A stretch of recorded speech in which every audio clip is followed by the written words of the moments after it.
கர்த்தரால் தேர்ந்தெடுக்கப்பட்ட அரசன் பாடிய ஒரு சங்கீதம். ஜாதிகள் கொந்தளித்து ஜனங்கள் விருதா காரியங்களை சிந்திப்பாயேன். ஜாதிகள் கொந்தளித்து ஜனங்கள் விருதா காரியங்கள், வீணான காரியங்களை சிந்திக்கிறதுக்கு என்ன? இன்றைக்கி ஜனங்கள் என்ன பண்ணுறாங்க? ஜாதிகள் கொந்தளிக்கிறது.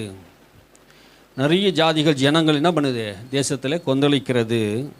விருதா காரியங்கள், வீணான காரியங்கள் தேசத்தில் மக்கள் என்ன பண்ணுறாங்க? சிந்தித்து கொண்டு இருக்கிறார்கள். கர்த்தருக்கு விரோதமாகவும் அவர் அபிஷேகம் பண்ணினவருக்கு விரோதமாகவும் ராஜாக்கள் என்ன பண்ண, பூமியின் ராஜாக்கள் எழும்பி நின்று அதிகாரிகள் ஏகமாக ஆலோசனை பண்ணினார்கள். இன்னைக்கு கர்த்தருக்கு விரோதமாக அப்படின்னா என்ன அர்த்தம்? கர்த்தருக்கு விரோதமாக சவுல் என்பவன் கர்த்தருக்கு விரோதமாக எழும்பினான் அப்படின்ட்டு வேதத்தில் பார்க்குறோம். ஆனால் நீ துன்பப்படுத்தின கிறிஸ்து நானே என்று அங்கே சொல்லப்படுது. கர்த்தருக்கு விரோதமாக என்றால் கிறிஸ்தவர்களுக்கு விரோதமாக எழும்புகிற எல்லா கூட்டமும் கர்த்தருக்கு விரோதமாக எழும்புகிற கூட்டம். அவர்கள் என்ன சொல்கிறாங்க? கர்த்தருக்கு விரோதமாக அவர்கள் அபிஷேகம் பண்ணினவருக்கு விரோதமாக எழும்புகிறார்கள். இயேசு கிறிஸ்து இந்த பூமிக்கு வந்தபோது தேவன் அபிஷேகம் பண்ணின நசரனாகி இயேசு கிறிஸ்துக்கு விரோதமாக யூதர்கள், பரிசேயர்கள், ஆயக்காரர்கள், யூத மத தலைவர்கள், ராஜாக்கள் எல்லாம் எழும்பினார்கள். அப்போஸ்தலருக்கு விரோதமாக அபிஷேகம் பண்ணினவருக்கு விரோதமாக எழும்பினார்கள். ராஜாக்கள் எழும்பி ஆலோசனை பண்ணினார்கள். சங்கத்தார் கூடினார்கள். இவர்கள் என்ன செய்ய வேண்டும் என்று அபிஷேகம் பண்ணினவருக்கு விரோதமாக ஜனங்கள் கூடினார்கள். நமக்கு விரோதமாக, கர்த்தருக்கு விரோதமாக இன்னைக்கு ஜனக்கூட்டம் கூடி வரும். ஏனென்றால் இந்த உலகம் முடிவடைய போகிறது. இயேசு கிறிஸ்துவின் வருகை சமீபமாக இருக்கிறது. அவர் சொன்ன எல்லா தீர்க்க தரிசனமும் இந்த பூமியிலே நிறைவேற போகிற காலமாக இருக்கிறதுனாலே, கர்த்தராகிய இயேசு கிறிஸ்து விசுவாசிக்கிறதுனாலே, நாம் இந்த உலகத்துக்குரியவர் அல்ல, உன்னதத்துக்குரியவராக இருக்கிறதுனாலே நமக்கு விரோதமாக ஜனங்கள் எழும்பலாம், ராஜாக்கள் எழும்பலாம். ஆனாலும் அதிகாரி ஏகமாய் ஆலோசனை பண்ணலாம், எத்தனையோ திட்டங்கள் போடலாம். எத்தனையோ மாநிலங்களை இன்னைக்கு கிறிஸ்தவர்களுக்கு விரோதமாக எழும்பி என்ன பண்ணுறாங்க? மத மாற்றம் தடை சட்டத்தை கொண்டு வருகிறார்கள். எந்த இன மக்களையும் நம்ம என்ன பண்ணல? மதம் மாற்றம் செய்யலை, மனம் மாற்றம் செய்கிறோம். பாவத்திலிருந்து பரிசுத்த வாழ்க்கைக்கு ஒரு மனிதனை கிறிஸ்துவம் அழைக்கிறது. ஒரு மனிதன் பாவியாக இருக்கிறான், அவன் பாவ வாழ்க்கையை விட்டு பரிசுத்த வாழ்க்கைக்கு கொண்டு வருவது தான் கிறிஸ்துவ வாழ்க்கை. உலக மக்கள் என்ன சொல்கிறாங்க? விருதாவாக யோசிக்கிறார்கள், தவறாக யோசிக்கிறார்கள். குடிகாரனும், விபச்சாரக்காரனும், திருடனும், பொய்யனும், அயோக்கியதனமாக வாழ்ந்து கொண்டு இருக்கிற மக்களை நல்வழிப்படுத்துவது தான் கிறிஸ்துவம். ஒரு மனிதன் கெட்டு போயிருக்கிற அவனுக்குள்ளே நல்ல வாழ்க்கை வாழ வைப்பது கிறிஸ்துவமாக இருக்கிறது. ஆகினாலே நாம் எந்த மதத்தின் மக்களையும் நம்ம என்ன பண்ணுறதில்ல, மதம் மாற செய்வதில்லை. மனம் மாற, மனம் திரும்பி, யாராவது இன்றைக்கி மதம் மாறிக்கிறீங்களா? மனம் திரும்பி இருக்கிறீங்களா? நம்முடைய சபையில் எல்லாரும் என்ன பண்ணியிருக்கோம்? மனம் திரும்பி இயேசு கிறிஸ்துவை ஆண்டவர் என்று இரட்சகர் என்று ஏற்றுக்கொண்டு இருக்கிறோம். அல்லேலூயா. நீங்கள் மதம் மாறவில்லை. எந்த மதத்தை மாறி உங்களுக்கு ஒரு பிரயோஜனம் கிடையாது. மதம் மாறுவதனால் என்ன பிரயோஜனம்? மனம் மாற்றம் தான். பரலோக ராஜ்யம் சமீபமாக இருக்கிறது, மனம் திரும்புங்கள் என்று தான் இயேசு சொன்னார், தவிர மதம் மாறுங்கள் என்று சொல்லலை. இன்றைக்கி நிறைய பேர் மதத்தை மாற்றுகிறார்கள், மதத்தை மாற்றுகிறார்கள் என்று சொல்கிறாங்க. மதம் மாறுகிறதும் அல்ல, மனம் மாற்றமே பெரிய காரியமாக இருக்கிறது. அப்போது ஆலோசனை பண்ணுகிறார்கள். அப்போஸ்தலருக்கு விரோதமாக ஆலோசனை பண்ண, கிறிஸ்துவுக்கு விரோதமாக ஆலோசனை பண்ணினார்கள். அப்படி ஆலோசனை பண்ணும்போது அந்த அரசன் ஜெபம் பண்ணுகிறார் பாருங்க. அவர் கட்டுகளை அறுத்து அவர் கயிறுகளை நம்மை விட்டு எரிந்து போடுவோம் வாருங்கள் என்றார்கள். எரிந்து போடுவோம் என்கிறார்கள். நம்முடைய கட்டுகளை அறுத்து நம்ம என்ன பண்ணுவாங்க? அவர்களை எரிந்து போடுவோம் வாருங்கள் என்று சொல்கிறாங்க. ஆனால் நம்ம அழிப்போம், ஒன்றும் இல்லாத பண்ணிடுவோம் என்று இந்த பூமி ராஜாக்கள் ஆலோசனை பண்ணும்போது இதை பார்க்குற ஆண்டவர் என்ன செய்கிறாராம்? பரலோகத்தில் இருக்கிற தேவன் வீற்றிருக்கிறவர் நகைப்பார். ஆமீன். பரலோகத்தில் வீற்றிருக்கிறவர் நகைப்பார். அவருடைய ஜனங்களை, அவருடைய பிள்ளைகளை அவர் அபிஷேகம் பண்ணினவருக்கு விரோதமாக எழும்பி அவர் அழிக்க வேண்டும், கொல்ல வேண்டும் என்று பூமியின் ராஜாக்கள் எழும்பி ஆலோசனை பண்ணுவார்கள் என்றால், பரலோகத்தில் இருக்கிற தேவன், அண்ட சராசரி ஆளுகை செய்கிறவர், அவர் என்ன பண்ணுவார்? நகைப்பார். அல்லேலூயா. ஏனென்றால் உன்னை காக்கிறவர் உறங்குவதில்லை, தூங்குவதில்லை. ஆமீன். அல்லேலூயா. நம்மை காக்கிறவர் நம்மோடு கூட இருக்கிறார். யோபு கிட்ட ஆண்டவர் சொல்றாரு, பவுலுக்கிட்ட ஆண்டவர் சொல்றார், உன்னை காக்கும்படி நான் உன்னோடு கூட, எரோமியா கிட்டையும் சொல்றாரு, உன்னை காக்கும்படி நான் உன்னோடு கூட இருக்கிறேன், ஒருவனும் உன்னை தொட முடியாது. உன் கண்விடியை தொடுகிறவன், உன்னை தொடுகிறவன் என் கண்விடியை தொடுகிறான் என்று சொல்ல, யாரும் நமக்கு விரோதமாக எழும்ப முடியாது. அறுத்து போடுவோம், அவர் ஒன்றும் இல்லாமல் ஆக்கிடுவோம், கிறிஸ்துவமே இல்லாமல் அழித்து விடுவோம் என்று சொல்லி எத்தனையோ பேர் எழும்பினார்கள். வேதமே இல்லாதபடி நான் பண்ணிடுவேன் என்று சொல்லி எழும்பினவர் எவ்வளோ பேர். ஆனால் கிறிஸ்துவம் ஒரு நாள் அழிந்து விடாது. இந்த அழிந்து போகிற மார்க்கம் அல்ல, இது மேலும் மேலும் வளர்ந்து கொண்டே இருக்கிற மார்க்கம். அது சத்திய மார்க்கம், ஜீவ மார்க்கம். ஆமே, பரலோகத்தில் இருக்கிற தேவன் தம்முடைய மக்களை பார்த்து சொல்லுகிறார், நான் நகைப்பேன் என்று சொல்லுகிறார். உனக்கு விரோதமாக ஆலோசனை பண்ணுகிறவர்களை பார்த்து நான் என்ன பண்ணுவேன்? பரலோகத்தில் வீட்டுக்கு ஆண்டவர் அவர்களை பார்த்து நகைப்பார், ஆண்டவர் அவர்களை இகழ்வார். என்ன புத்தி உள்ளவங்கடா நீங்கள்? ஆமாம், இகழ்கிறார். ஆமே. அப்புறம் வாசிங்க. அப்போது தமது கோபத்தினால் அவர்களோடு என்னை பேசி உமது உக்கிரத்தினால் அவரை கலங்க பண்ணுவார். இப்போ இந்த பூமியில் உள்ள ராஜாக்களை ஆண்டவர் கிறிஸ்துவத்தை அழிப்பேன் என்று சொல்லுகிறவர்கள் மதம் மாற்றம் பண்ணினால், அது செய்தால் இதை செய்தால் சொல்கிறாங்களே, அவங்களெல்லாம் கலங்க பண்ணுகிற தேவன். அல்லேலூயா. இந்த வருஷத்திலே தேவன் கலங்க பண்ணுவார். ஆமென். அல்லேலூயா. தேவனுக்கு விரோதமாக, கிறிஸ்துவுக்கு விரோதமாக, கிறிஸ்துவின் சுவிசேஷத்துக்கு விரோதமாக அவர் ரத்தத்தின் சாட்சியை சொல்லக்கூடாதபடி தடை செய்கிற எந்த கட்சியாக இருந்தாலும் அவங்களை என்ன பண்ணுவார்? கலங்க செய்வார். ஆமே. நீ எவ்வளோ பேர், நீ எத்தனை ஆட்சி செய்தாலும் சரி, பரலோகத்தில் வீட்டு இருக்கிற உன்னை பார்த்து நகைப்பார். அவன் பிஜேபி கட்சிக்காரனாக இருந்தாலும் சரி, ஆர்எஸ் கட்சிக்காரனாக இருந்தாலும் சரி, வேற எந்த கட்சிக்காரனாக இருந்தாலும் சரி, ஆமீன், அவனை கர்த்தர் கலங்க பண்ணுவார். ஆமே. நம்முடைய தேவன் பரலோகத்தில் வீட்டு இருக்கிறவர். எந்த மனுஷனுக்கு நம்ம பயப்பட வேண்டிய அவசியம் கிடையாது. ஆமீன். வேத வசனத்தை வாசிப்ப தொடர்ந்து, நான் என்னுடைய பரிசுத்த பர்வதமாகிய சீயோன் மீதில் என்னுடைய ராஜாவை அபிஷேகம் பண்ணி வைத்தேன் என்று. என்னுடைய பரிசுத்த பர்வதமாகிய சீயோன் மீது என்னுடைய ராஜாவாகிய இயேசுவை நான் என்ன பண்ணேன்? அபிஷேகம் பண்ணி வைத்தேன். அல்லேலூயா. இயேசு இந்த பூமிக்கு வரப்போகிறார் என்கிற சத்தியத்தை இந்த அரசனுக்கு ஆண்டவர் தெளிவுபடுத்துகிறார்.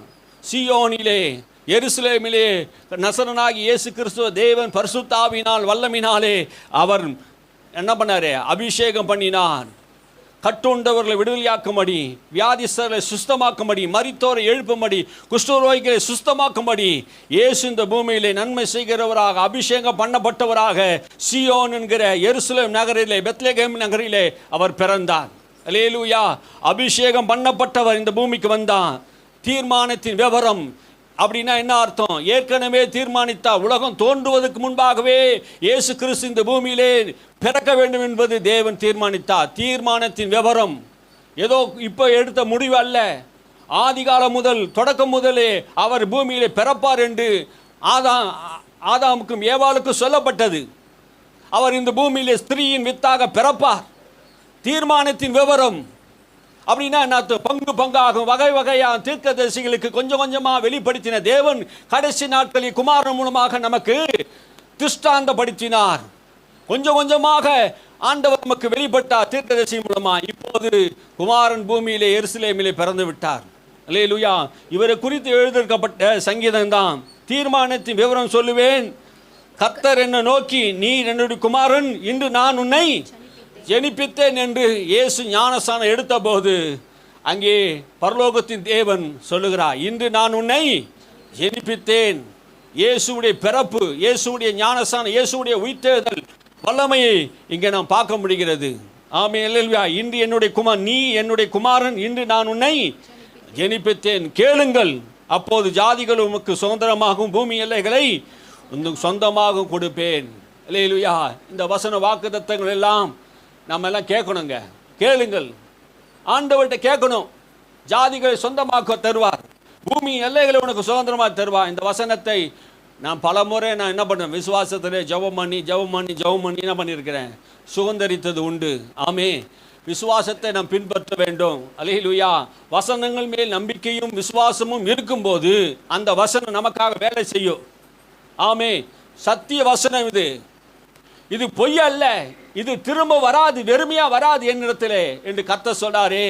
இந்த வசனத்தின்படி நீங்கள் கேட்பீர்கள் என்றால், என்னை கேளுங்கள், ஜாதிகள் உனக்கு சுதந்திர பூமி எல்லையை உனக்கு சுதந்திரமாய் தருவேன் என்று சொன்னாரே. சுதந்திரமாய் தருவார். கேட்கணும். இன்னைக்கு தேவ பிள்ளைகளே, நீங்க கேட்கணும். உங்கள் வாழ்க்கையில் ஆண்டவர் உனக்கு நன்மையை வைத்திருக்கிறார். ஆமே. இரும்பு கோலால் அவர்களை நொறுக்கி குயக்கல்லை போல அவர்களை உடைத்து போடுவீர். ஆமென். அல்லேலூயா. ஜாதிகள் ராஜாக்கள் எழும்புவார்கள். அவர்கள் என்ன பண்ணுவாராம், இரும்பு கோலால் அவர்களை நொறுக்கி போடுவார். ஒரு இரும்பு எடுத்து ஒரு மண்ணாங்கட்டிய பானையை எப்படி நொறுக்கி போடுகிறாரோ அதே போல கர்த்தருக்கு விரோதமாக, அவர் அபிஷேகம் பண்ணினவருக்கு விரோதமாக பரலோகத்தில் வீட்டு இருக்கிறவர் பார்த்து அவர் ஒரு அடி அடிப்பார். ஆமீன், அல்லேலூயா. எங்கே தட்டணும்னு அவருக்கு தெரியும். ஆமீன். அவர்களை என்ன பண்ணுவாராம், உடைத்து போடுவார் என்று சொன்னார். இப்போது ராஜாக்களே உணர்வடையுங்கள், பூமியில் இருக்கிற ராஜாக்களே, எல்லா அமைச்சர்களே, முதலமைச்சர்களே, நீங்கள் உணர்வடையுங்கள். என்ன சொல்றாரு, இப்போது ராஜாக்களே நீங்க என்ன பண்ணுங்க, உணர்வடையுங்கள். பூமியின் நியாயாதிபதிகளே எச்சரிக்கையா இருங்கள். பூமியின் நியாயாதிபதிகள், ஹைகோர்ட்டு, சுப்ரீம் கோர்ட்டு, அந்த நீதிபதிகள் எல்லாம் நியாயாதிபதிகள். பூமியிலே என்ன பண்ணாங்க, நீதியை வழங்குற நியாயாதிபதிகள். அவங்கெல்லாம் நீங்க என்ன பண்ணுங்க, எச்சரிக்கையா இருங்கள், எச்சரிக்கையா இருங்கள். ஏன் எச்சரிக்கையா இருக்கணும், கர்த்தருக்கு விரோதமாக இந்த பூமியிலே சட்டத்தை போடுகிறார்கள். ஆணோடு ஆணும் பெண்ணோடு பெண்ணும் திருமணம் செய்யும்படியாக நீதிபதிகளே நீங்க எச்சரிக்கையா இருங்கள். கர்த்தருக்கு விரோதமாக நியாய தீர்ப்பு செய்யாதீர்கள். கர்த்தருக்கு விரோதமாக பாவம் செய்யும்படியாக சட்டத்தை ஏற்றாதீர்கள், அதை அனுமதிக்காதீர்கள். நியாயாதிபதிகளை கர்த்தருக்கு பயந்து இருங்க. தவறு செய்தவன் என்று தீர்மானிங்க. அவன் பெரிய அரசியல்வாதியாக இருந்தாலும் பெரிய ஆட்களாக இருந்தாலும் எச்சரிக்கையாக இருங்க. நீங்கள் உணர்வடைங்க. ராஜாக்களை நீங்கள் என்ன பண்ணுங்க, உணர்வடைங்க. பயத்துடனே கர்த்தரை சேவியுங்கள். ஆமே, யாருக்கு சொல்றாரு, பூமியில் இருக்கிற ராஜாக்கள். அவன் இயேசுவை ஏற்றுக்கொண்டவனாக இருந்தாலும் ஏற்றுக்கொள்ளாதவனாக இருந்தாலும் பூமியில் இருக்க எல்லா மனுஷனும் கர்த்தரை பயத்துடனே சேவிக்கிற காலம் வந்து விட்டது.